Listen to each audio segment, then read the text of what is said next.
अस्सलाम वालेकुम रहमतुल्लाहि व बरकातुहू। तो कैसे हैं आप लोग? मैं हूं आपका अपना सर, ठीक है। और आज का हमारा लेक्चर है फंडामेंटल ऑफ नर्सिंग का। और फंडामेंटल ऑफ नर्सिंग का हमने लास्ट टाइम फोर्थ यूनिट जो कि है कम्युनिकेशन का, उसके हमने काफ़ी सारे टॉपिक्स कवर किए थे। और आज के इस लेक्चर में उस चैप्टर को जो है या उस यूनिट को हम कंप्लीट करने जा रहे हैं, ठीक है। हमारे 4 यूनिट्स इंशाल्लाह ताला आज कंप्लीट हो जाएंगे और 5वां यूनिट भी आपने बहुत सारा कवर कर रखा है। उसके नेक्स्ट लेक्चर जो है वो आपके साथ शेयर किए जाएंगे। अब यहाँ पे हमारा जो फोर्थ यूनिट है वो यहाँ पे स्टार्ट हो रहा है। ये हमारा कम्युनिकेशन के बारे में था कि एक नर्स और एक पेशेंट के दरमियान कम्युनिकेशन कैसे रोल परफॉर्म करती है। अगर आपकी कम्युनिकेशन आपके पेशेंट के साथ, आपके क्लाइंट के साथ अच्छी है तो आपकी एक्सपेक्टेड आउटकम्स जो हैं पेशेंट के रिलेटेड वो बहुत अच्छे होंगे। आज का हमारा टॉपिक है techniques that facilitate the communication, मतलब ऐसी टेक्निक्स जिसकी वजह से आपकी कम्युनिकेशन जो है वो बेहतर होगी, ठीक है। कैसे बेहतर होगी आओ समझते हैं। सबसे पहले आप ये देखो कि आपका ये क्वेश्चन जो है ये कहाँ पे आया हुआ है। यूएचएस के अंदर आया है, किंगरवर्ड के अंदर आया है, एफजे के अंदर आया है। बहुत ही इंपॉर्टेंट क्वेश्चन है जिसे हम कहते हैं टेक्निक्स दैट फैसिलिटेट कम्युनिकेशन। इसका मैंने आपको एक निमोनिक दिया है जिसे मैंने बोला है फ्रोस्ट पबजी, F focusing, R restating, O open end questions, S seeking clarification, ठीक है, टी टच थेरापी। इस तरह से ये आपके फ्रोस्ट पबजी आपका ये ऐसी टेक्निक्स हैं जो कि आपकी कम्युनिकेशन में चार चांद लगा देती हैं, ठीक है, आपकी कम्युनिकेशन को बेहतरीन कर देती हैं। अब ये टेक्निक हैं क्या, इसको वन बाय वन देखते हैं। सबसे पहले हमारे पास है फोकसिंग। फोकसिंग में आप यहाँ पे आ जाओ कि एक क्लाइंट है जो कह रहा है कि I don't think she will manage everything. अब क्लाइंट जो है वो सासू माँ है। सासू माँ कह रही है कि मुझे नहीं लगता मेरी जो बहू आई है ना तो ये सारा कुछ मैनेज कर लेगी। तो नर्स कहती है अच्छा आप अपनी बहू के लिए, अब बहू को लेके काफ़ी ज़्यादा कंसर्न है कि वो इसको हैंडल कर सकेगी या ना कर सकेगी। मतलब एक नर्स एक जो है ना एक पेशेंट के साथ बैठी है और वो उस आप सपोज ये करें वो अपने बहू के बारे में बात कर रही है। अब यहाँ पे नर्स ने क्या किया, उसने फोकस करवाया है पेशेंट को कि क्या उसका जो कंसर्न था उसके ऊपर फोकस करवाया, ठीक है। फोकस ऑन द कंसर्न या focus on the important topic according to the client, ठीक है। अब इस फोकसिंग का क्या मतलब है कि आपने पेशेंट के साथ जब कम्युनिकेशन कर रहे हो तो आपने उसको फोकस करवाना है। कहाँ पे फोकस करवाना है? Focus on an important topic. ज़्यादातर आपने फोकस उनके ऊपर करना है जो कि उनके इमोशंस हैं। अब ये बेसिकली अपने इमोशंस के बारे में बता रही थी। ये परेशान थी कि पता नहीं वो हैंडल कर पाएगी नहीं कर पाएगी। वो छोटी सी बच्ची है, पहली दफ़ा हमारे घर में जो है ना वो बहू बन के आई है, तो पहली दफ़ा यही होगी ना, तो बहू बन के आई है, ठीक है। तो क्या हुआ कि नर्स ने यहाँ पे उसके ऊपर एक उसके टॉपिक के ऊपर एक इमोशन के ऊपर फोकस करवाया। अब ये क्या, इससे कम्युनिकेशन बढ़ेगी, जो क्लाइंट है उसका ट्रस्ट बिल्ड होगा और वो बड़ा अच्छे से बात कर सकेगा। उसके बाद रीस्टेटिंग। स्टेटमेंट होता है कि जो लिखा होता है, रीस्टेटमेंट मतलब एक चीज़ को दोबारा से कहना। अब यहाँ पे ज़रा आप देखो, क्लाइंट कह रहा है कि आई हैव ईटन। अब क्लाइंट बता रहा है कि मैंने रात को कुछ भी नहीं खाया था। अब नर्स उसको कह रही है कि you had difficulty eating today, मतलब तुम्हें क्लाइंट कह रहा है कि मैंने आज कुछ नहीं खाया। अब नर्स उसको क्लेरिफाई कर रही है, रीस्टेट कर रही है, दोबारा से बोल रही है कि मतलब आज आपको खाने में मुश्किल हुई थी। अब इसने क्या किया, उसने उसके थॉट्स को रिपीट किया। रिपीटिंग द क्लाइंट थॉट्स या feelings in the similar words to confirm understanding and offer clarity. अब उसकी बात को समझने के लिए, अब देखो, अब इस बात को समझने के लिए कि उसको खाने में मसला आया था या नहीं आया था या उसने क्यों नहीं खाया, उस चीज़ को समझने के लिए उसने दोबारा से क्वेश्चन किया, रीस्टेट किया सेम वर्ड्स के अंदर, ताकि वो अंडरस्टैंड कर सके और क्लियर कर सके जो एक पेशेंट है वो क्या कह रहे हैं। इसे हम कहते हैं रीस्टेटिंग, ठीक है। ओपन एंडेड क्वेश्चंस बेटा, open ended questions. Open ended questions कौन से होते हैं बेटा? ओपन एंडेड क्वेश्चंस का मतलब ये है, देखो दो क्वेश्चंस होते हैं, एक होते हैं क्लोज एंडेड क्वेश्चंस, एक होते हैं open ended questions. Close ended questions का मतलब ये है कि आप उसका जवाब दोगे यस या नो में, और ओपन का मतलब है जिसके अंदर आप खुले छोड़ दिया आपने को जो मर्जी जवाब दो, कि तुम नर्सिंग में कैसे आई थी, ये एक ओपन एंडेड क्वेश्चन है। तो क्या तुम्हारा नर्सिंग में एडमिशन हो गया, ये क्लोज एंडेड क्वेश्चन है। क्या तुम्हारा नर्सिंग में एडमिशन हो गया? यस हो गया, नो नहीं हुआ, बस खत्म होगी बात।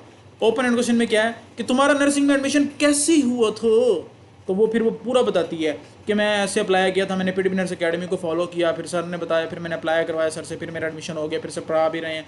तो ये क्या, ये एक ओपन एंड क्वेश्चन है कि आप उसको डिटेल में बता रहे हो। यहाँ पे मैं आपकी थोड़ा सा आपका माइंड जो है उसको फ्रेश करना चाहूँगा। अब यहाँ पे एक सीज़न है जिसका नाम मुझे नहीं अभी आ रहा, पीकी ब्लाइंडर्स इनका नाम है, और इसके अंदर ये यहाँ पे ना बेसिकली मैं आपको एग्जांपल दिखा रहा हूँ close ended question. So what do you sing? अब ये यहाँ पे देखिएगा, अब ये लड़की से बात कर रहा है और लड़की के साथ You want? वो अब ये समझ लें कि ये जो लड़की है ये इसकी नर्स है। अब ये कह रही है anything you want, Get up on a chair. ये इसको कह रहा है कि आप चेयर पे खड़ी हो जाओ। अब जो ये क्वेश्चन करेगी ना बेटा, ये बहुत वायरल क्वेश्चन है और ये कहेगी कि मतलब अब देखिए ज़रा, ये ओपन एंडेड क्वेश्चन है या क्लोज एंडेड क्वेश्चन है, ये आपने कमेंट्स में लिखना बेटा जल्दी। अभी मैं आपको बताता हूँ ये open ended close. Happy or sad? उसने कहा हैप्पी और सैड, ये नहीं कहा तुम हैप्पी क्यों हो, तुम सैड क्यों हो, तुम्हारे साथ क्या हुआ है, तुम हर्ट ब्रोकन तो नहीं हो। तो इसने सीधा पूछा हैप्पी और सैड। अब उसका आंसर देखिए, Sad. बस देखो, उसने कहा हैप्पी और सैड, इसने कहा सैड। इसका मतलब ये है कि इसने एक ओपन एंडेड क्वेश्चन नहीं दिया था, इसने एक क्लोज एंडेड क्वेश्चन दिया था जिसका आंसर एक ही वर्ड में होता है। जैसे तुम सैड हो या नहीं हो, तुम सैड हो यस, तुम सैड नहीं हो नहीं, मतलब हाँ ना यस नो। जैसे इसने पूछा हैप्पी और सैड, इसने कहा सैड, बात खत्म हो गई। आगे भी देख लो ना आप, अब कहोगे सर पूरी रील नहीं दिखाई आपने। Okay. But I warn you, I'll break your heart. अब ये कह रही है कि मैं तुम्हें बताती हूँ कि मैं तुम्हें बर्बाद कर दूंगी ठीक है, अब ये कहता है मैं बर्बाद होना चाहता हूँ। Already broken. कह रहा है ऑलरेडी ब्रोकन हूँ, हर्ट ब्रोकन आ गया हमारे पास। ठीक है, अब हम बैक टू द टॉपिक आ जाते हैं, सिर्फ कि आपका माइंड थोड़ा फ्रेश हो जाए। अब क्या देखो, कॉन्सेप्ट समझ आ गया ओपन एंड क्वेश्चन का, कि ओपन एंड क्वेश्चन ऐसा होता है जिसके अंदर आप एक्सप्लेन करते हो। जैसे tell me more about how you are feeling, वो बताएगी कि मेरे साथ ऐसे हुआ था, मेरी सास ने मुझे साथ ऐसे किया, मेरी बहू ने मेरे साथ ऐसे किया, वो एक पूरा बता देगी। 2-2 घंटे लगे रहेंगे। जो औरतें ये लड़कियां आपस में बातें करती हैं ना, they are basically open end questions, वो डिस्कशन करती ही रहती हैं। What do you think about the situation, मतलब आप डिटेल में बता सकते हो। उसके बाद सीकिंग क्लैरिफिकेशन। अब इसको ज़रा देखिएगा, seeking clarification, can you clarify what you mean by that, I am not sure I understand, can you explain further. मतलब आपने अपनी उस चीज़ को अंडरस्टैंड करने के लिए आपने क्लाइंट की बात को अंडरस्टैंड करने के लिए उसको आपने कहा कि आप इसको फर्दर एक्सप्लेन करो। Asking for further explanation to make client message more understandable, उसकी बात को समझने के लिए क्लैरिफिकेशन हम क्यों करवा रहे हैं, ताकि उसकी बात को अंडरस्टैंड कर सकें। उसकी बात को समझने के लिए हमने उसको कहा कि आप मजीद इसके अंदर जो है ना क्लैरिफिकेशन करें, मजीद इसके अंदर एक्सप्लेनेशन दें। टच थेरापी बेटा, टच थेरापी हमने टच का बताया था कि फीट होना चाहिए, इंटीमेट टच कौन सा होता है, 2-3 टाइप्स हमने टच पढ़ी थी। जिसको याद है वो कमेंट्स में लिखेगा, टच के बारे में 3 मैंने बताए थे, वो पॉइंट्स वो लिखेगा यहाँ पे। अच्छा, टच थेरापी के अंदर providing appropriate touch to the communicate care and support. आप एक बूढ़ी अम्मा के साथ बैठे हो और वो बहुत परेशान है, तो आप उसके क्लाइंट जो उसके हमारी बूढ़ी अम्मा, उसके हाथ के ऊपर आप अपना हाथ रखते हो और उसको कंफर्ट प्रोवाइड करते हो। ठीक है, अगर वो बूढ़ी अम्मा टॉक्सिक नहीं है, वो समझती है आपको, आपसे प्यार से बात कर रही है, इससे होगा क्या आपने टच उसको किया, इसे कहते हैं touch therapy. Providing appropriate touch to communicate care and support. जब आप किसी के हाथ के ऊपर हाथ रखते हो ना, तो उसको एज अ सपोर्ट या केयर के तौर पर महसूस होता है और एक आपके साथ उसका एक रिश्ता जो है ना वो बनना शुरू हो जाता है। फिर आप क्या कहते हो, आपकी एक टच थेरापी के जरिए आपकी जो कम्युनिकेशन है वो आपकी फर्दर इंप्रूव हो जाती है। प्रेजेंटिंग रियलिटी, प्रेजेंटिंग रियलिटी का मतलब देखो ज़रा, that noise is coming from TV not from the outside. अब एक नर्स है, एक पेशेंट है जो बहुत परेशान है, कह रही है बाहर से शोर क्यों आ रहा है, इसको जो है ना शोर नहीं आना चाहिए बाहर से। वो अब नर्स उसको कह रही है कि ये जो आवाज़ है ना ये बाहर से नहीं आ रही, ये टीवी से आ रही है जो तुमने खुद चला रखी है। ठीक है, अब उसने क्या किया, इसने प्रेजेंट रियलिटी की है। अब ये दूसरा देखो, the magazine in the dryer it's safe. अब वो कह रही है, अब वो ना नर्स एक बीमार पेशेंट जो है वो बीमार है, वो कह रही है कि मेरी जो है ना ड्रायर जो है ना, मेरी मैगजीन जो है वो गुम ना हो जाए, उसका ध्यान करना, वो कहीं चली ना जाए, पहले भी गुम हो गई थी, मैं बहुत परेशान रहती हूँ। एक मेंटल हेल्थ की हमारे पास पेशेंट है, तो उसको आपने क्या कहा कि मैगजीन ड्रार के अंदर है और वहाँ पे सेव हो, कहाँ से कहीं नहीं जाती। अब इसका क्या मतलब है, प्रेजेंटिंग रियलिटी, कि आप उस पेशेंट को रियलिटी प्रेजेंट कर रहे हो, चाहे उसको शायद अच्छा भी नहीं लगे। Helping the client differentiate between what is real and what may be not real. ठीक है, उसको रियलिटी आपने बतानी है, guiding them into the reality. ठीक है, यूजिंग साइलेंस। अब देखो, जब आप बात कर रहे हो ना, तो अगर आप साइलेंस इज आल्सो कम्युनिकेशन बेटा। जब आप बात कर रहे हो तो आप दूसरे की बात को सुनते हो पूरा। ठीक है, दिस इज द कम्युनिकेशन। इसे हम कह रहे हैं कि आपने खामोशी अख्तियार की, अगले की बात को पूरा सुना, जब अगले ने चुप किया तो फिर आपने बोलना स्टार्ट किया। ठीक है, अब ये देखें, sitting quietly with the client to allow them time to express themselves when ready. देखो, एक पेशेंट है जो बेटर नहीं बोल पा रही, वो बड़ा टाइम लगा के बोलती है, तो आपने उसके नहीं है ना कि तुम बोलती क्यों नहीं, मैं तुम्हारे वेट में खड़ी हूँ, मैं तुम्हारी नौकर हूँ। और भी पेशेंट्स को मैंने देखना है जो कि टिपिकल नर्सिस करती हैं, आपने ऐसा नहीं करना, आपने उसका वेट करना है। वो एक्सप्रेस करेगी मुश्किल से, आसानी से, टाइम लगा के अपने थॉट्स को एक्सप्रेस करेगी, इसे कहते हैं साइलेंस। साइलेंस को यूज़ करके अपनी कम्युनिकेशन को आप कैसे इंप्रूव कर सकते हैं। Allowing for moments of silence to let client process thoughts feelings without interpretation. जब आप उसको कुछ नहीं बोलोगे ना बेटा, तो वो अपने थॉट्स को इंटरप्रेट करेगा, अपने इमोशंस को, थॉट्स को इंटरप्रेट करके, और उसके अकॉर्डिंग जो है वो क्या करेगा, आपके साथ कम्युनिकेशन करेगा। उसके बाद है बीइंग स्पेसिफिक। अब आपने ना स्पेसिफिक हो जाना है। आप किसी को जो है ना पेशेंट से क्वेश्चन करते हो कि तुम्हें दर्द कहाँ हो रहा है, कहाँ हो रहा है, कब कब हो रहा है, कैसे हो रहा है, तो आपने बिल्कुल उसको ना फंसा दिया। वो बताएगा मेरे सर में दर्द है, मेरे पेट में दर्द है, मुझे सुबह हुआ था, मुझे उसके बाद 2 मिनट के बाद हुआ था, फिर 1 घंटे के बाद हुआ था, फिर 2 घंटे, मतलब उस कन्फ्यूज है।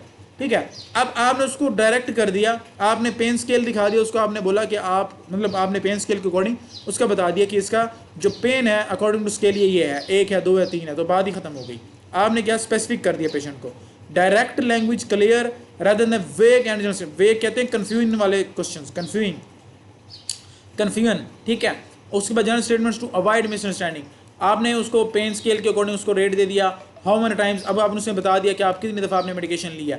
अब आप उसको बोलो कि आपने कब कब मेडिकेशन ली है, आपने कैसे कैसे मेडिकेशन ली है, और वो आगे से गए मैंने 2 घंटे पहले ली थी, फिर मैंने 1 घंटे बाद ली, फिर मैंने 1 मिनट बाद ली, मतलब वो आपको कंफ्यूज करेगी। आपने सीधा पूछा कि आपने एक दिन में कितनी दफ़ा मेडिकेशन ली है बेटा। उसके बाद है जनरल लीड्स प्रोविजन।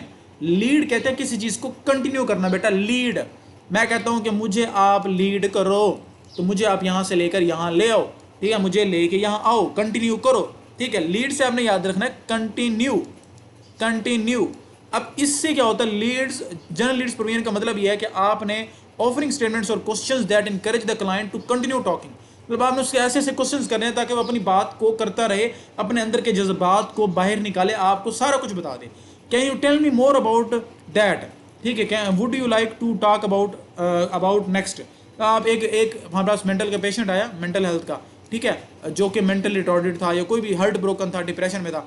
आपने उसने कहा कि मेरी एक लड़की थी, मैं उससे बड़ा प्यार करता था, मैं ये था वो था। आपने उसको कहा मुझे उसके बारे में बताओ, उसकी आंखें कैसी थी, वो कैसी थी, और तुम्हें प्यार क्यों हुआ था, तुम कहाँ में, मतलब आपने क्या किया कि आपने उसको मजीद उस चीज़ की तरफ लेके गए ताकि वो आपको उसके अकॉर्डिंग बहुत मजीद इन्फॉर्मेशन देगा, और वहाँ पे आप पॉइंट आउट कर सकते हो कि इसको कहाँ पे लैकिंग है और कहाँ पे हम इसका ट्रीटमेंट कर सकते हैं। ठीक है, ये आप सारा, ये अब आपकी हो गई, क्या हो गई, थेराप्यूटिक कम्युनिकेशन टेक्निक्स हो गई। ठीक है, देखो मैं क्यों आप देखोगे मैं ज़्यादातर क्यों लव वाली और इस तरह की बातें कर रहा हूँ, ताकि बेटा ये आपकी जो एज है ना, इस एज के अंदर आपके अकॉर्डिंग जो आपकी मतलब आपकी जो अकॉर्डिंग आप चीज़ें देख रहे होते हैं ना अपने आसपास, उसके अकॉर्डिंग मैं आपको बता रहा हूँ ताकि आप चीज़ों को ईजिली अंडरस्टैंड कर सको। उस पर techniques that interfere with communication. अब हमने क्या कहा था, फ्रोस्ट पबजी, फ्रोस्ट FROSTPUBG, किस किसने पबजी खेली है वो कमेंट में लिखे, जिसने पबजी खेली है वो कमेंट में लिखे भाई, लिखो। उसके बाद है techniques that interfere with communication. इसका हमने आपको निमोनिक बताया दिया, ग्रैप्स कप, कप को उठा लो, पकड़ लो, grasps cup. Giving common advice, ये हैं techniques that interfere with communication. ठीक है, ये क्या थी, थेराप्यूटिक कम्युनिकेशन टेक्निक्स ने, ये इंटरफेयर जो करती हैं कम्युनिकेशन के दरमियान। अब गिविंग कॉमन एडवाइस, आप पेशेंट को कह दो तुम you just need to relax, if I were you I would just get over it, तुम्हें बस तुम्हें ऐसे ही दर्द हो रहा है, तुम ऐसे ड्रामे कर रही हो, मैं तुम्हारी जगह होती मैं तो इसको आराम से लगवा लेती। जैसे आप कहते हो ना कि अगर मैं तुम्हारी जगह होती तो इंजेक्शन क्या है, मैं इससे भी बड़ा इंजेक्शन लगवा लेती या लगवा लेता। ठीक है, आप क्या कर रहे हो, क्या पेशेंट की सिचुएशन को अंडरस्टैंड किए बगैर उसको एडवाइस दे रहे हो। आप कह रहे हो कि मैं ये कर देती, मैं वो कर देती, इसे हम कहते हैं general advice, giving common advice. ठीक है, offering advice without understanding the client feeling और situation which may make the client feel misunderstood। आप क्लाइंट को समझ नहीं सके प्रॉपरली। रिजेक्टिंग का मतलब यह है कि आपको पेशेंट बताना चाह रहा है कि मुझे ये मसला था, मुझे वो मसला था, आप उसको कह दो मुझे ये ना बताओ, मेरे पास टाइम नहीं है, मैंने और भी पेशेंट्स को देखना है, जाओ अपना काम करो, जो मैं दर्द है, पेन है, टीका लगाओ और जाओ। तो ये सारी चीज़ें इस टाइम हमारे हॉस्पिटल्स के अंदर हो रही हैं बेटा, बट आपने इसको सिर्फ पढ़ना नहीं है, पढ़ के रट्टा लगा के पेपर में नंबर ले लिया, नहीं, इसको आपने अपनी लाइफ के अंदर इंप्लीमेंट करना है। आपने किसी को ऐसी एडवाइस नहीं देनी, आपने किसी को रिजेक्ट नहीं करना, हर इंसान की आपने रिस्पेक्ट करनी है। I don't want to hear about that's not important right now. ठीक है, पाकिस्तानी नर्स, मैनू होर भी बतेरे काम ने, क्यों मैनू मेरा सर खा रहे हो तू। ठीक है, आप इस तरह से नहीं कह सकते। फोकसिंग और डिसमिंग द क्लाइंट थॉट्स, फीलिंग्स और concerns which can make feel them invalidated. अब उससे हो गया क्या, जब आप उसकी बात नहीं सुनोगे ना तो वर्थलेस उसको फील होगा, और वो जो है ना इस तरह की उसकी इनवैलिडेटेड उसकी फीलिंग्स होंगी। उसके बाद बेटा एग्रिंग या डिसएग्रिंग। एक पेशेंट कह रहा है अब पेशेंट कोई भी बात कर रहे हो आप करो हाँ बिल्कुल ऐसे मेरे साथ भी ऐसा हुआ था, पेशेंट ने कहा मैं तो उल्टी भी लटक जाती हूँ, आप करो हाँ मैं भी रात को उल्टी लटक जाती हूँ। मतलब आप नहीं सोच रहे कि वो आपको क्या बता रही है, you just go keep on going agreeing with her या लाइक हर हिम, ठीक है। तो ये क्या है, ये एग्री नहीं भी नहीं करना, मतलब आप एग्री कर रहे हो या डिसएग्री कर रहे हो पेशेंट के साथ कंप्लीटली, तो ये भी इंटरफेयर करता है कम्युनिकेशन के अंदर। जैसे I agree with you that's exactly how I feel, और I disagree that's not true. Taking sides in the conversation which can make the client feel unsupported और मिसअंडरस्टैंड। अब क्लाइंट कहेगा मैं जो भी बात कर रहा हूँ आगे से कह रही है हाँ आगे से कह रहे हैं ना, तो आपने एक प्रॉपर कम्युनिकेशन करनी है, एग्री डिसएग्री के ऊपर फोकस नहीं करना। उसके बाद स्टीरियोटाइपिंग। स्टीरियोटाइपिंग बेटा होता है कि आप किसी चीज़ के बारे में assumption बना देते हो। जैसे आप कहते हो कि सरशराज जो हैं ये पंजाबी हैं, आपने assumption बना ली, ठीक है। या मतलब ये तो चलो इसको छोड़ दो, ये मैं अपनी एग्जांपल नहीं देता, मैं आपको बताता हूँ। जैसे आप कहते हो कि जितने भी सराइकी होते हैं ना, एक assumption बन गई है कि यार जितने भी सराइकी होते हैं ना दे आर नॉट टैलेंटेड, ठीक है। सराइकी जो है वो टैलेंटेड नहीं होते, ज़्यादातर मजदूर होते हैं, ज़्यादातर गरीब लोग होते हैं, ठीक है। आपकी एक assumption बन गई, बट ये assumption है। Talent is not confined to the Saraiki और पंजाबी और समथिंग एल्स और an English man in the world, ठीक है। This is assumption। In the same way कोई एक assumption हम कहते हैं कि पंजाबी जो है वो सही नहीं है, या कोई पंजाबी जो है वो बड़े फास्ट होते हैं, वो जो है ना मतलब तेज़ होते हैं, आपको गुमराह कर लेते हैं, कोई भी इस तरह की। This is also assumption। मतलब हमें assumptions के ऊपर नहीं बिलीव करना चाहिए। हाँ मजाक के तक आप एक दूसरे के साथ कर रहे हो तो ठीक है, but not on the serious basis. इससे हम कह रहे हैं assumption स्टीरियोटाइपिंग, कि आप किसी के बारे में assumptions बनाते हो on the basis of generalisation. मतलब आप कहते हो कि 5 उंगलियां बराबर हैं, ऐसा तो नहीं हो सकता, हम कहते हैं ना 5 उंगलियां बराबर हैं, तो हम बेसिकली ये फिक्रा क्या कि स्टीरियोटाइपिंग को तोड़ रहे होते हैं अबाउट अ ग्रुप और individual which leads lack of the understanding. आप उस चीज़ के बारे में समझ नहीं सकते। अब जैसे हम कहते हैं कि all women that feel that way you should not be upset, people in your culture always handle the situation. क्या हाँ आप लोग तो कर ही लेते हो, जैसे मुझे, मैं अपनी तो छोड़ो, अपनी नहीं बात कर रहा, वैसे बता रहा हूँ कि मतलब हम ये कहते हैं कि सारी वुमेंस को जो है ना सेम फील होता है, ये तुम्हारे कल्चर में तो ये करना आसान है, तुम कर ही लोगे, ठीक है। तो ये एक assumption होती है, एक स्टीरियोटाइपिंग है। इसके ऊपर मैं आपको थोड़ा सिखा रहा हूँ। आपने एक मीम देखी होगी, बहुत फेमस है, और ये दिस इज आल्सो assumption कि सारी वुमेन जो है वो ऐसी होती हैं, वो उनको ड्राइविंग नहीं आती। मतलब ना मीम्स के एक सिनेरियो के अंदर ना लोग कहते हैं कि वुमेन जो है ना वो ड्राइविंग नहीं कर सकती, वो ये नहीं कर सकती, वो नहीं कर सकती, और उसके ऊपर ये मीम बड़ी मशहूर है। बट मैं ये समझता हूँ कि this is also a stereotyping बेटा, कि मेल और फीमेल अल्लाह पाक ने दोनों को अकल दी है, दोनों ही इंटेलेक्चुअल हैं और दोनों ही रिस्पेक्ट के काबिल हैं, और मैं वुमेन की रिस्पेक्ट जो है वो ज़्यादा करता हूँ। अगर एक औरत बेटा औरत है ना तो वो मर्द से भी ऊपर है। अगर एक औरत है, वो बाहया है, तो बेटा वो मर्द से भी ऊपर है। ये आप समझना इस बात को, ठीक है। अभी मैं आपको दिखा रहा हूँ मीम, देखो मजा आएगा, आगे चलते हैं फिर। Women.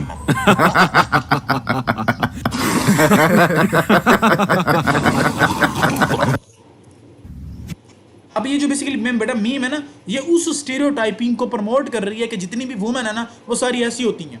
बट आप अपनी माँ अम्मी को देखें, वो बेचारी, हम सारे सो जाते हैं, हमारी अम्मी जो है वो किचन में खड़ी होके हमारे लिए सैरी बना रही होती है, अफ्तारी बना रही होती है, हमारा खाना बना रही होती है। हम सारे सो जाते हैं, वो सबसे एंड में सोती है। हम सारे उठ जाते हैं बेटा, वो सबसे पहले उठती है, ठीक है।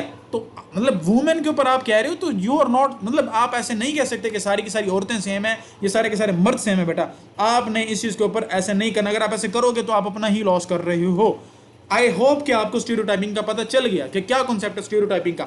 उसके बाद है जजमेंट पासिंग, कि आपने जजमेंट पास कर ली, आपने अपने पर्सपेक्टिव के अकॉर्डिंग बता दिया कि ये गलत है, ये ठीक है, ठीक है। This is also judgement. आपने क्या किया, that is a silly thing to be upset about, you should not be ashamed of yourself for not coping better, ठीक है। मतलब आपने एक जजमेंट पासिस कर ली, अपना एक पर्सनल ओपिनियन बता दिया किसी के बारे में, तो तुम्हें अपसेट नहीं होना चाहिए। अगले बंदे का चाहे दिमाग फटा पड़े, आप कह रहे हो तुम क्यों रो रही हो, तुम्हें तो नहीं रोना चाहिए। अगला बंदा परेशान है, तुम कह रहे हो तुम ऐसे क्यों कर रही हो, ठीक है। तो ये आपकी पासिंग जजमेंट है, आपकी अपनी जजमेंट है। आप उस इंसान के ओपिनियंस को एवेल्युएट नहीं कर रहे, उस क्लाइंट के ओपिनियंस को एवेल्युएट नहीं कर रहे, उसकी फीलिंग्स को नहीं समझ रहे, जिसकी वजह से क्या होगा कि पेशेंट को ये फील होगा या क्लाइंट को ये फील होगा कि आप उसको जज कर रहे हो या उसको क्रिटिसाइज कर रहे हो, ठीक है। उसके बाद है चैलेंजिंग, कि आप चैलेंज देते हो, ठीक है। जैसे नर्स गई एक पेशेंट के पास, और नर्स ने कह दिया, पेशेंट ने कह दिया कि तुम इंजेक्शन लगाना नहीं आता, तुम ये हो वो। पेशेंट करते हैं ऐसे, patient are not mentally stable बेटा, वो परेशान होते हैं, वो आते हैं बेचारे टेंशनों के अंदर, हॉस्पिटल के अंदर आते हैं, और आगे से नर्स कह रही है तुमने क्या कैसे दिया मुझे, मैं तुम्हारी ऐसी की तैसी फेर दूंगी, मैं तुम्हें अभी यहाँ से बाहर निकलवा दूंगी, तुम होते कौन हो, तुमने कैसे कह दिया। मेरे से एक मीम भी है, मेरे पास अब है नहीं। तो मतलब ये एक लाइक आप चैलेंज उसके कर रहे हो कि आपने ये बात कैसे कह दी, ये सच नहीं है, ठीक है। आप ऐसा सोच भी कैसे सकते हो, मैं हालांकि वो होगी, लेकिन क्या है, आप ऐसा सोच भी कैसे सकते हो। दिस इज क्या आप पेशेंट को या क्लाइंट को चैलेंज कर रहे हो, आप उसके क्वेश्चन को कन्फ्रंट करते हो, ठीक है, उसकी वैलिडिटी को, उसके थॉट्स को कन्फ्रंट करते हो, विच can make the client defensive और अनविलिंग टू शेयर। अगर आप उस क्लाइंट के साथ आपका अच्छा रिलेशनशिप नहीं है तो क्या होगा, वो आपके साथ शेयर नहीं करेगा, वो आपको प्रॉपर हिस्ट्री नहीं देगा, तो आप उसके जो मेन जो फोकस है, जो प्रॉब्लम, उसके ऊपर आप फोकस नहीं कर पाओगे। अनवारंटेड रीअश्योरेंस, वारंटी होती है बेटा जो चीज़, मतलब जो चीज़ परमानेंट हो। अनवारंटेड रीअश्योरेंस, ऐसी चीज़ जो कि रियलिटी से परे हो। Offering reassurance without fully understanding the client concerns which may make the client feel dismissed, ठीक है। रियलिटी से परे, मतलब आप रियलिटी से परे होके कह रहे हो, don't worry everything will be fine, you will be fine, don't stress about it. एक पेशेंट है, वो उसका हमें पता चल गया कि वो जो है ना, तकरीबन जो है ना, वो उसको बीमारी होगी, मिसाल के तौर पर हम कहते हैं कि उसको एड्स हो गया, मतलब हो गया, रियलिटी के अंदर एड्स हो गया और उसको कोई इलाज भी नहीं है, बट नर्स उसको कह रही है कोई नहीं मसला नहीं है, तुम ठीक हो जाओगे, मसला नहीं है, सारा कुछ ठीक हो जाएगा, टेंशन ना लो। मतलब वैसे तो ठीक है, बट अगर एक बंदे को वाकई एड्स हो गया तो आप उसको बताना पड़ेगा क्या आपको एड्स हो गया, अब आपने ये प्रिकॉशंस लेनी है और आपने अपनी लाइफ को इस तरह से प्रोलॉन्ग करना है, हेल्दी लाइफ जीनी है। लेकिन क्या है, अनवांटेड रीअश्योरेंस का मतलब यह है कि away from the reality, away from the reality. उसके बाद प्रोबिंग बेटा, प्रोबिंग से आपने याद रखना सर्चिंग, जैसे हम गूगल पे जाके सर्च करते हैं ना, सर्च इन द सेम में आपने क्या कहना है, सर्चिंग। अब ये क्या है कि आप ना एक पेशेंट को मजीद उसको डीप लेके जाते हो, आप बहुत ज़्यादा उससे जो है ना क्वेश्चन, अब आस्किंग टू मैनी पर्सनल और invasive question which may cause the client to feel uncomfortable intimidated, मतलब उसके साथ मतलब बहुत ही ज़्यादा आप डीप चले जाते हो, ठीक है। आप ये बताओ आपने बचपन में क्या किया था, पैदा होने से पहले क्या किया, इस तरह की फजूल बातें, मतलब आप उसको बहुत ज़्यादा डीप चले जाते हो, उसके क्वेश्चन ऐसे करते हो कि वो पेशेंट जो है वो अनकंफर्टेबल फील करना शुरू कर देता है। तो आप पेशेंट से ये कहना शुरू कर दो, अब आप जाओ, आप कहो कि पेशेंट से आप बोलो कि आप जो है ना बचपन में आप किस चीज़ का शौक था, फिर अभी आप क्या कर रहे हो, आपका बिजनेस क्या है, आप क्या पढ़ रहे हो, इस तरह की जब आप क्वेश्चन करोगे ना तो वो अनकंफर्टेबल होगा और इन्वाइट कर जाएगा, आपके अगेंस्ट हो जाएगा, ठीक है ना। उसके बाद बेटा वेज टू रिस्पॉन्ड थेराप्यूटिकली, आप थेराप्यूटिकली, जैसे हमने अभी थेराप्यूटिक कम्युनिकेशन टेक्निक्स पढ़ी है ना, वह सारी वही हैं, focusing, restating, open end question, seeking clarification, touch therapy. उसके बाद नॉन थेरापेटिक कम्युनिकेशन वही है जो अभी हमने ये वाली पढ़ी है, ठीक है ना। ये सिर्फ आपने इसको अलग याद करना है और इनको अलग याद करना है। अगर क्वेश्चन ये आएगा तो फिर आपने ये सारे पॉइंट्स लिखने हैं, अगर क्वेश्चन ये आएगा तो आपने ये वाले पॉइंट्स सारे लिखने हैं, अगर क्वेश्चन ऊपर वाला होगा तो फिर आपने वो लिखना है। अब ये वही आ गया, कॉमन एडवाइस आप उसको नहीं दे सकते कि हाँ मैं फील कर सकती हूँ जैसे तुम फील कर रही हो, ठीक है। मतलब आपने क्या उसको, should I move to nursing better home for care nurse, if I were you I would prefer to go to the nursing, ठीक है। मतलब आप अपनी एडवाइस दे रही हो उसको अंडरस्टैंड किए बगैर। Rejecting, agreeing, disagreeing, stereotyping, probing हमने पढ़ लिया। बेटा डॉक्यूमेंटेशन क्या होती है, पेशेंट आपके पास आया, आपने उसका नाम एक पर्ची के ऊपर लिखवाया, वो पर्ची लेके डॉक्टर के पास गया, डॉक्टर के पास जाने के बाद फिर वो नर्स के पास है, नर्स ने उसको एडमिट कर लिया और उसका ट्रीटमेंट शुरू कर दिया। अब नर्स के पास उसकी फाइल आ गई, फाइल के अंदर वो सारे डॉक्यूमेंट्स जो है ना, उसकी जो सारा इन्फॉर्मेशन है वो शेयर उसने पुट करना शुरू कर दी। FJMU के अंदर 2021 में क्वेश्चन आया था कि क्या क्वेश्चन आया था, क्वेश्चन ये था कि लीगल एस्पेक्ट्स ऑफ डॉक्यूमेंटेशन में क्या होता है, डॉक्यूमेंटेशन होती है बेसिकली कि आपने क्लाइंट की हिस्ट्री लेते टाइम या क्लाइंट का डाटा लेते टाइम जो उसकी असेसमेंट की थी, डायग्नोसिस की थी, प्लानिंग की थी, इम्प्लीमेंटेशन, एवैल्यूएशन, ऐड पाए, ठीक है, assessment, diagnosis, planning, implementation, evaluation, तो उसको जो आपने रिकॉर्ड किया था या राइट किया था उसे हम कहते हैं डॉक्यूमेंटेशन, ठीक है। लीगल डॉक्यूमेंट, अब ये लीगल एस्पेक्ट्स ये हैं कि जो फाइल के ऊपर लिखा होता है ना कि ये पेशेंट इस टाइम यहाँ पे मौजूद था, इसको हमने ये इंजेक्शन लगाया था, तो हम उसको एविडेंस के तौर पे कोर्ट में भी यूज़ कर सकते हैं। इसका मतलब ये है कि लीगल एस्पेक्ट्स क्या है, ये है लीगल एस्पेक्ट। अब उसमें क्या हमने टाइम एंड डेट नोट किया हो कि किस टाइम हमने कौन सा इंजेक्शन लगाया था, ये क्या था। एलिजिबिलिटी क्या है कि वो हर चीज़ क्लियर और अंडरस्टैंडेबल हो, ठीक है। टर्मिनोलॉजी आपने वो यूज़ करनी है जो कि यूनिवर्सली एक्सेप्टेड हो, जैसे ओडी कहते हैं ओकुलर डेक्स्टर, ठीक है, राइट आई को कहते हैं, राइट आई की असेसमेंट के लिए, राइट आई की मेडिकेशन के लिए हम लिखते हैं ओडी, ठीक है, पर्ची के ऊपर ओडी लिखते हैं। एक्सेप्टेड टर्मिनोलॉजी आपने यूज़ करनी है, आपने स्पेलिंग करेक्ट यूज़ करने हैं, आपने सिग्नेचर और डेजिग्नेशन अपनी, लेकिन आपने हर जो भी चीज़ वाइटल साइन करने हैं ना उसको तो अपने सिग्नेचर आप करते हो, ठीक है ना। वो क्या है, आपने सिग्नेचर डेजिग्नेशन के बारे में बताना है कि स्टाफ नर्स अपनी स्टैंप लगाएगी, साथ सिग्नेचर करेगी। Accuracy, ensure client information is accurate and trustful, जो भी आपने इन्फॉर्मेशन वहाँ पे पुट करनी है वो एक्यूरेट होनी चाहिए। सिक्वेंशियल डॉक्यूमेंट, हर चीज़ को आपने तरतीब में रखना है, हर इवेंट को आपने अकॉर्डिंग टू एक जो अरेंजमेंट है उसके अकॉर्डिंग आपने करना ताकि वो टाइमलाइन के अंदर एक्यूरेट हो। कंप्लीटनेस, हर चीज़ आपकी कंप्लीट होनी चाहिए, आपकी डॉक्यूमेंटेशन कंप्लीट होनी चाहिए। कंसाइजनेस, हर चीज़ को प्रॉपर आपने कंसाइज करना है और वही चीज़ लिखनी है जो आके इंपॉर्टेंट हो, ठीक है। कंसाइजली जो भी इंपॉर्टेंट हो आपने लिखना है। वही बैरियर्स आ गए, बैरियर्स में वही स्टीरियोटाइपिंग आ गया, एग्रीइंग डिसएग्रीइंग, बीइंग डिफेंसिव। अब ये एक नया वर्ड है बीइंग डिफेंसिव। प्रोटेक्टिंग पर्सन और health care service from negative comments, preventing client from expressive true concern. अब ये डिफेंसिव, आपने डिफेंसिव नहीं करना क्लाइंट को। The night nurse did not answer my light for an hour. अब ठीक है, अब नर्स आगे से क्या कह रही है, अब वो कह रही है कि नर्स थी ना रात ड्यूटी वाली, उसने मेरी बात नहीं सुनी थी, जो भी उसने बात की। अब नर्स कह रही है we are very busy, you are not only the client. तुम अकेली नहीं हो यहाँ पे, और भी बहुत लोग हैं यहाँ पे, ठीक है ना। वो कहते हैं तुम अकेली ना, जैसे वो कबीर मूवी है ना, मैं व्यू बता देता हूँ आपको। अब क्या है कि क्लाइंट जो है ना वो ऐसे बात कर रहा है, तो वो आगे से नर्स कहती है कि तुम जो है ना तुम अकेली नहीं हो यहाँ पे, ठीक है, और भी बहुत लोग हैं। जैसे कहते हैं ना कि एनिमल मूवी के अंदर जो है ना वो कहता है कि सुन रहा हूँ मैं, बहरा नहीं हूँ मैं, अपने बाप को कहता है। तो वही बात ही ये इसने भी, नर्स ने आपने वैसे ज्यूम करना, ये भी क्लाइंट को वैसे कह रही होगी कि और भी बहुत लोग पेशेंट हैं यहाँ पे, तुम अकेली नहीं हो यहाँ पे, ठीक है। इसे हम कहते हैं डिफेंसिव, कि आपने पेशेंट को अपने अगेंस्ट कर दिया। चैलेंजिंग, आपने क्या किया, क्लाइंट कह रहा है I feel I am dying, nurse कह रहा है, अब नर्स क्या कह रही है, नर्स कह रही है how can you feel that way when your pulse is normal. वो कह रही है जब तुम्हारी पल्स ही नॉर्मल है तो तुम मर कैसे सकते हो, मुझे ये बताओ। उसने उसको प्रूफ बताया, प्रूफ दिया, making clients prove there statements disregarding their feelings. चाहे उसको अच्छा लगे बुरा लगे, आपने उसके चैलेंजिंग वे में उसका बताना होगा। प्रोबिंग, आपने उसको मजीद क्वेश्चंस किए ताकि डीप उसकी रिसर्च की जा सके। ये वैसे वो टेक्निक्स हैं जो कि बैरियर्स हैं बेटा, कि आपने उसको चैलेंज कर दिया, आपने उसको डीप उससे क्वेश्चंस करना शुरू कर दिए, आपने उसको डिफेंसिव कर दिया, आप एग्रीइंग डिसएग्रीइंग की तरफ चले गए, आप स्टीरियोटाइपिंग की तरफ चले गए। इन सब चीज़ों की वजह से क्या होगी कि आपकी कम्युनिकेशन के अंदर बेटा गैप आएगा, पेशेंट आपको कंप्लीटली चीज़ें नहीं बताएगा बेटा।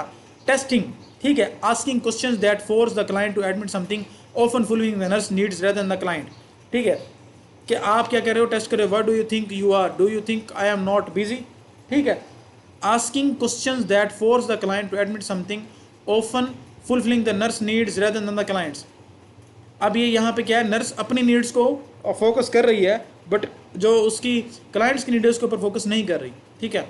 उसके बाद rejecting, refusing to discuss certain topics making the client rejected, ठीक है। I do not want to discuss, let's talk about something else. अब एक पेशेंट किसी टॉपिक पे बात करना चाह रहा है, आप उसका वो टॉपिक मोड़ के आप कहते हो कि इसको छोड़ो, हम किसी और टॉपिक पे बात करते हैं, तो आपने उसकी थॉट को रिजेक्ट कर दिया। चेंजिंग, ठीक है, आप टेस्टिंग की तरफ चले गए, आप फिर भी आप उसको क्या कर रहे हो, उसके बैरियर बन रहा है, वो आप उसको मतलब एज ए बैरियर आप उसको उसकी कम्युनिकेशन के अंदर एक बैरियर आ रहा है। Asking questions that force the client to admit something, मतलब आप उसको एडमिट फोर्स कर रहे हो कि वो एडमिट कर ले, और जो नर्स है ना वो ठीक हो जाए, चाहे पेशेंट गलत होता तो हो जाए, ठीक है, अपने उस डिस्कशन के अंदर, ठीक है ना। इस तरह से आपने उसको, अब जैसे इसने यहाँ पे क्वेश्चन किया, क्वेश्चन देखो टेस्टिंग के अंदर उसने क्वेश्चन कैसे किया, what do you think you are, do you think I am not busy. अब देखो उसने उसको उसके ही, अब क्लाइंट ने आके कहा कि मैं सिस्टर या मैम, सिस्टर नहीं बोलना आपने, आपने कहा ना मैम ये हमारा ना मसला है, तो आप हमें आके इंजेक्शन लगा दें। अब वो आगे से कह रही है क्या तुम देख नहीं रहे कि मैं यहाँ पे बिजी हूँ, तुम्हें क्या लगता है मैं बिजी नहीं हूँ, ठीक है ना। तो ये एक आ गया कि टेस्टिंग के अंदर, ये भी कम्युनिकेशन के अंदर एक लैकिंग है। चेंजिंग टॉपिक्स एंड सब्जेक्ट्स, अल्हम्दुलिल्लाह।